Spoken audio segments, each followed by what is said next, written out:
નમસ્કાર. શૈક્ષણિક વર્ષ 2026-27ની અંદર એમસીસી અને જુદા જુદા સ્ટેટની અંદર છે એમબીબીએસ અને બીડીએસના રજિસ્ટ્રેશનની પ્રક્રિયા છે એ શરૂ થઈ ગઈ છે. તો હવે તમારા મનમાં શું પ્રશ્ન ઉદ્ભવે છે કે ભાઈ આયુર્વેદ અને હોમિયોપેથીના તમારા રાઉન્ડ છે એ ક્યારે ચાલુ થશે, એના પછી તમારે આયુર્વેદ અને હોમિયોપેથીની જે તે કોલેજ છે એ ક્યારે ઓપન થઈ શકે છે, તમારે કુલ કેટલા ફોર્મ ભરવાના છે અને આ વર્ષે શું શું મેજોરિટી ફેરફાર આવવાના છે એની સંપૂર્ણ માહિતીનો વિડીયો બનાવેલો છે. એટલે આ વિડીયોને શરૂથી લઈને અંત સુધી જરૂરથી જુઓ. હવે ગુજરાતની તમને વાત કરી દઉં તો ગુજરાતની અંદર 2023 સુધીની શું સિસ્ટમ હતી કે ભાઈ 4 બ્રાન્ચ એટલે કે એમબીબીએસ છે, બીડીએસ છે, બીએમએસ અને બીએચએમએસ છે એના રાઉન્ડ છે એ એક સાથે જ થતા હતા.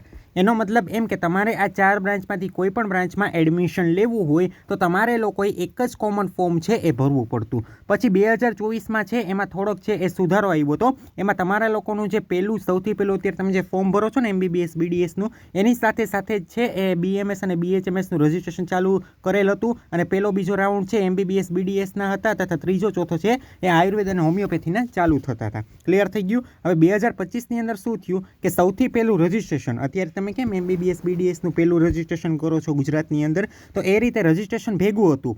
પણ પછી સમય જતા છે એ લોકોએ રાઉન્ડ છે આખા નોખા કર્યા હતા. જેમ કે આયુર્વેદનો પહેલો રાઉન્ડ નોખો કર્યો હતો, પછી એમબીબીએસ બીડીએસનો આખો રાઉન્ડ અલગ કર્યો હતો. તો એ રીતે રાઉન્ડ છે અલગ કરેલા હતા. પણ આ વર્ષે એટલે કે 2026ની અંદર એ લોકોએ પહેલેથી જ છે બંને બ્રાન્ચને આખી અલગ કરી નાખી છે. એનો મતલબ શું કે તમારે એમબીબીએસ બીડીએસની અંદર જ એડમિશન લેવું છે તો તમારે લોકોએ છે એ કેટલા ફોર્મ ભરવાનું, એક અલગ ફોર્મ ભરવાનું હતું. અને હવે તમારે લોકોને જો આયુર્વેદ અને હોમિયોપેથીની અંદર એડમિશન લેવું છે તો તમારે ફરીથી અલગથી પિન પરચેસને એની પ્રોસેસ કરવાની થશે. આ વસ્તુ ક્લિયર થઈ ગઈ.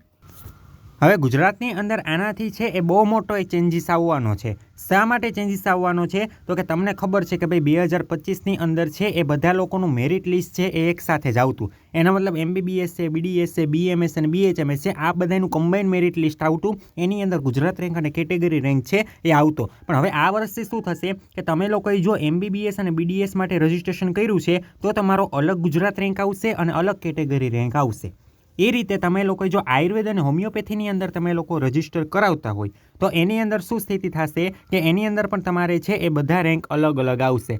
ક્લિયર થઈ ગયું. આયુર્વેદ હોમિયોપેથીના પણ અલગ રેન્ક હશે અને એમબીબીએસ બીડીએસની અંદર તમારા ગુજરાત રેન્ક અને કેટેગરી રેન્ક છે એ પણ અલગ અલગ હશે. આ વસ્તુ પહેલાં તમને ક્લિયર થઈ ગઈ. હવે 2025ની અંદર તમને લોકોને જણાવી દઉં તો એમબીબીએસ અને બીડીએસ છે એના રાઉન્ડની તમને લોકોને વાત કરી દઉં તો પહેલો રાઉન્ડ છે એમબીબીએસ અને બીડીએસનો એ 4 ઓગસ્ટ 2025ના રોજ છે એ ડિક્લેર કરવામાં આવ્યો હતો. અને સામે આયુર્વેદ અને હોમિયોપેથીની તમને વાત કરી દઉં તો એ લોકોનો પહેલો રાઉન્ડ છે એ 11 સપ્ટેમ્બરે છે એ ડિક્લેર કરવામાં આવ્યો છે.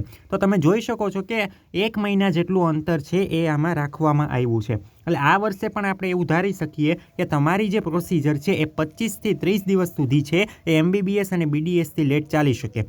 પછી તમે એક વસ્તુનું નોટિસ કરજો કે એમબીબીએસ અને બીડીએસનો બીજો રાઉન્ડ છે એ 18 સપ્ટેમ્બરના રોજ છે એ ડિક્લેર કરવામાં આવ્યો હતો. 18 સપ્ટેમ્બર 2025. અને બીએમએસ અને બીએચએમએસમાં શું સિસ્ટમ છે કે એ લોકોનો જે રાઉન્ડ છે એ 3 ઓક્ટોબરે ડિક્લેર કરવામાં આવ્યો હતો. એટલે તમે જોઈ શકો છો કે આનો જ્યારે એમબીબીએસ અને બીડીએસનો બીજો રાઉન્ડ આવ્યો હતો એના 15 દિવસની અંદર છે બીએમએસ અને બીએચએમએસનો પણ રાઉન્ડ ડિક્લેર થયો હતો.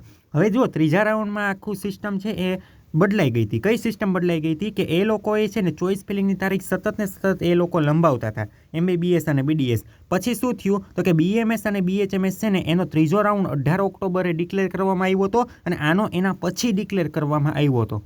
ક્લિયર થઈ ગયું. એટલે આના 3 રાઉન્ડ છે એમબીબીએસ બીડીએસના 3 રાઉન્ડ છે એ તમારે એની પહેલાં જ પતી ગયા હતા. હવે જો આમાં ઘણા બધા લોકોને કન્ફ્યુઝન થશે જ કે એમાં છે ને એમબીબીએસ બીડીએસમાં શું કરવું, બીએમએસ બીએચએમએસમાં શું કરવું. તો એ સંપૂર્ણ કન્ફ્યુઝનના રિમૂવ માટે તમે અમારા મેડિકલના જે પેઇડ કાઉન્સેલિંગ છે એની અંદર પણ તમે લોકો જોડાઈ શકો છો. કેમ કે તમે જુઓ એ રાઉન્ડના નિયમો સમજવામાં ભૂલ કરશો તો કોલેજ આડાવરી થશે અને તમારા લોકોને છે એ જુદી જુદી કોલેજમાં અભ્યાસ કરવો પડશે. ક્લિયર થઈ ગયું. તો એના માટે તમે અમારા પેઇડ કાઉન્સેલિંગ છે એમાં તમને અમે સંપૂર્ણ માર્ગદર્શન છે આપીએ છીએ. એમાં તમારે મારી સાથે જોડાવવું હોય તો શું કરવાનું છે, આ ડિસ્પ્લેમાં બંને મોબાઈલ નંબર દેખાય છે, બંનેમાંથી કોઈ પણ નંબરમાં છે એ તમારા વોટ્સએપમાં મેસેજ કરીને સંપૂર્ણ પેઇડ કાઉન્સેલિંગ વિશેની જાણકારી મેળવીને અમારી સાથે જોડાવવું હોય તો તમે લોકો જોડાઈ શકો છો.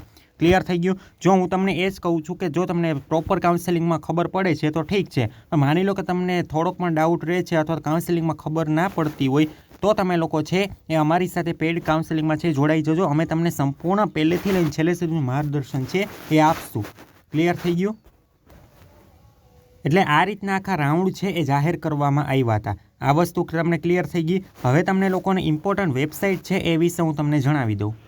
તો સૌથી પહેલાં તમારા મોબાઈલ અથવા તો પીસીની અંદર છે તમારે કોઈ પણ બ્રાઉઝર વાપરતા હોય એ બ્રાઉઝરની અંદર આવી જવાનું છે. એ બ્રાઉઝરમાં તમારે આવીને MEDADM ગુજરાત એ તમારે સર્ચ કરવાનું છે.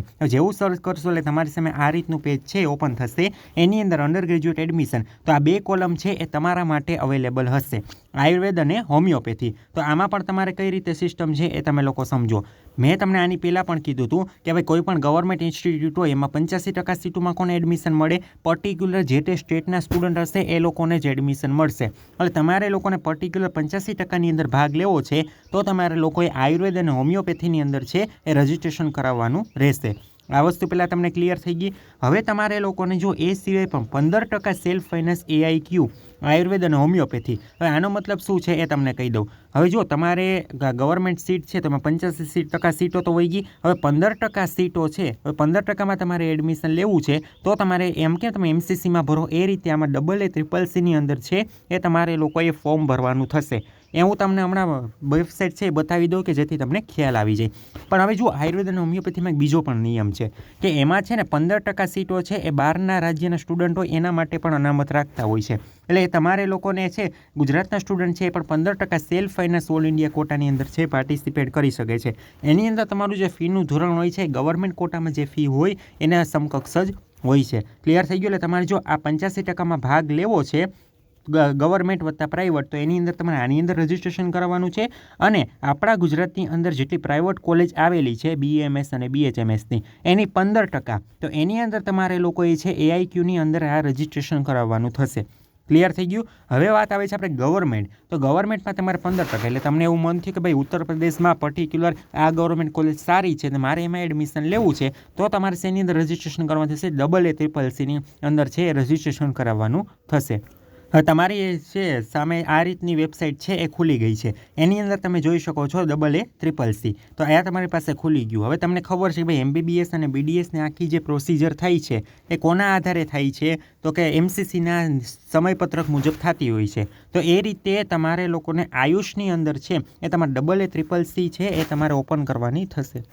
તો તમારી સામે આ રીતની વેબસાઇટ છે એ ઓપન થઈ જશે. તો એની અંદર તમારે લોકો છે UG કાઉન્સેલિંગની અંદર હવે તમે લોકો આ વેબસાઇટ જોઈ શકો છો. તો એ કોના માટે છે? AACCC છે એ જ વેબસાઇટ છે. તો તમે લોકો જોઈ શકો છો કે કઈ પ્રક્રિયા છે એ લોકો કરે છે. હવે અબાઉટ અસ છે એની અંદર તમે જોઈ શકો છો કાઉન્સેલિંગ એન્ડ એડમિશન છે એમાં પણ તમે લોકો જોઈ શકો છો કે શેનું કાઉન્સેલિંગ કરે છે, શું કરે છે.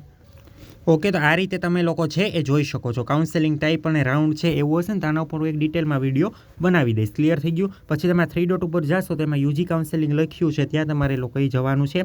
એની અંદર જો કમિંગ સૂન એવું તમારે લોકોએ લખ્યું છે. એટલે આની અંદર છે તમારે રજિસ્ટ્રેશનની પ્રક્રિયા છે એ પણ ટૂંક સમયની અંદર છે એ ચાલુ થશે. ક્લિયર થઈ ગઈ આ વસ્તુ? આમાં કોઈને કંઈ ક્વેરી છે? અને તમારું એકેડેમિક છે ને હું તમને એવું કહી દઉં કે તમારું એકેડેમિક ઇન કેસ 1 નવેમ્બર આજુબાજુ છે એ ચાલુ થઈ શકે છે. આયુર્વેદ અને હોમિયોપેથીની કોલેજીસ છે 1 નવેમ્બર આજુબાજુ ચાલુ થશે. ક્લિયર થઈ ગયું? ઓકે, તો આ વિડીયોમાં જે સમાવેશ બાબત કરવાની હતી એ મેં તમને સંપૂર્ણ કહી દીધી છે. છતાં પણ જો કોઈ તમને કંઈ ક્વેરી હોય તો નીચે કોમેન્ટ બોક્સમાં લખો. અને આવી જ માહિતી માટે ચેનલમાં તમે નવા હોય તો ખાસ કરીને ચેનલને લાઇક, શેર અને સબસ્ક્રાઈબ કરવાનું ના ભૂલતા. અને તમને રાઉન્ડ તમને જાણ કહી દો કે ભાઈ 20 તારીખ પછી છે એ તમારો રાઉન્ડ છે એ ચાલુ થશે.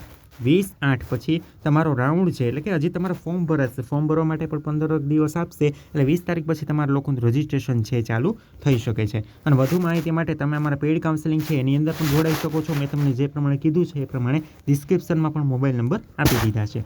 ક્લિયર થઈ ગયો? અને આવી જ માહિતી માટે આ ચેનલ લાઇક, શેર અને સબસ્ક્રાઈબ કરવાનું ના ભૂલો.